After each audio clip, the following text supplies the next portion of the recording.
લક્ષ્ય ન્યૂઝ, એક નજર, એક લક્ષ્ય. આણંદની ડીએન કેમ્પસ કસ્તુરબા હોસ્ટેલમાં વિદ્યાર્થીના મૃત્યુનો પડઘો બાવળામાં પડ્યો. આણંદની ડીએન કેમ્પસ કસ્તુરબા હોસ્ટેલમાં વિદ્યાર્થીનીના મૃત્યુનો પડઘો બાવળામાં પડ્યો. સમાજ લોકો વિદ્યાર્થીનીના ન્યાય માટે રસ્તા પર ઉતરી આવ્યા.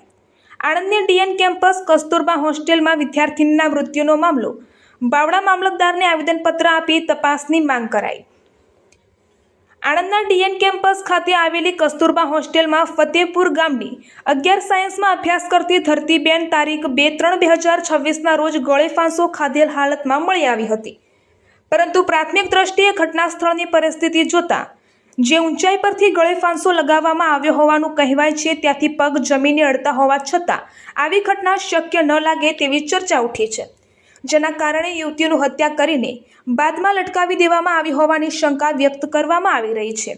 આ ઉપરાંત લગભગ 15 મહિના અગાઉ પણ પંચે ગામની આરતીબેનનો પણ સમાન પરિસ્થિતિમાં ગળે ફાંસો ખાધેલ હાલતમાં મૃતદેહ મળી આવ્યો હતો, જેના કારણે બંને ઘટનાઓ વચ્ચે સંબંધ હોવાની ચર્ચા તેજ બની છે. આ મામલે બાવળા મામલતદારને આવેદનપત્ર આપીને નિષ્પક્ષ તપાસ માટે સીબીઆઈને તપાસ સોંપવાની માંગણી કરવામાં આવી છે. માંગણીકર્તાઓએ ચેતવણી આપી છે કે જો આ કેસમાં સીબીઆઈ તપાસ સોંપવામાં નહીં આવે તો આવનારા સમયમાં ગાંધીનગર ખાતે વિધાનસભા ઘેરાવ સહિત ઉગ્ર આંદોલન કરવામાં આવશે. આ મામલો સંવેદનશીલ બનતા પોલીસ તથા પ્રશાસન દ્વારા તપાસ ચાલુ હોવાનું જાણવા મળી રહ્યું છે. રિપોર્ટર ગુલાબ બૌદ્ધ, સાણંદ. આજરોજ બાવળા મામલતદાર કચેરી ખાતે અમે સૌ કોળી સમાજના તથા ઠાકોર સમાજના યુવાનો મળીને ધરતીબેન સાથે જે અણબનાવ બનેલો છે ડીએન કેમ્પસ આણંદ ખાતે એ વિરુદ્ધમાં આવેદનપત્ર આપવા આવ્યા છીએ અને ન્યાયિક માંગણી કરવા આવ્યા છીએ. જરૂર પડે એસઆઈટીની તપાસ થાય એવી પણ અમારી માંગણી છે. જે ગત 2/3/2026ના હોળીના શુભ અવસર પર જ્યારે ધરતીબેન જેવી દીકરીનું ડીએન કેમ્પસ આણંદ ખાતે સુસાઇડ છે એવું બતાવી અને ગળો ફાંસો દર્શાવી અને એમના મા બાપને જાણ કર્યા વગર તો એમના મા બાપને બીજા થ્રુ જાણવા મળ્યું કે આ રીતના બનાવ બનેલો છે. ત્યારબાદ એમના મા બાપ ત્યાં પહોંચતા એમને જોયું, ફોટા અને વિડીયો પણ અમારી પાસે છે કે જે પ્રમાણે સુસાઇડ દેખાડી રહ્યા છે એ પ્રમાણે લાગી રહ્યું નથી, કારણ કે લોકરના ભાગે દુપટ્ટું વિટોડી અને પગ નીચે અડકી રહ્યા છે. એ રીતના કોઈ સુસાઇડ હોઈ શકે નહીં. એટલે અમારી કંઈક આમાં બીજું ખીચડી રંધાતી હોય એવું લાગી રહ્યું છે.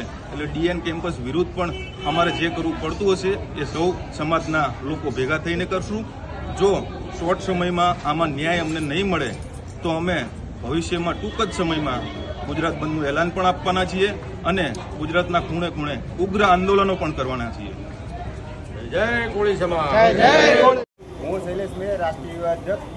અત્યારે હાલ જે ધરતીબેનનો જે આત્મહત્યા છે એ મર્ડર છે, પણ એના આત્મહત્યામાં ખપાઈ દેવામાં આવ્યું છે. જ્યારે ગુજરાતની અંદર સૌથી વધારે વસ્તુ એ કોળી સમાજ અને ઠાકોર સમાજ છે.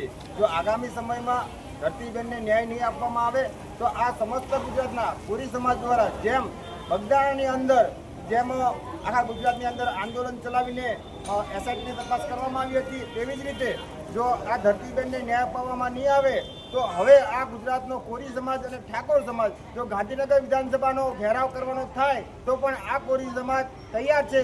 જે પણ કરવું પડે સમસ્ત ગુજરાતનો કોળી અને ઠાકોર સમાજ તૈયાર છે. જય જય માનદાતા, જય જય કોળી સમાજ.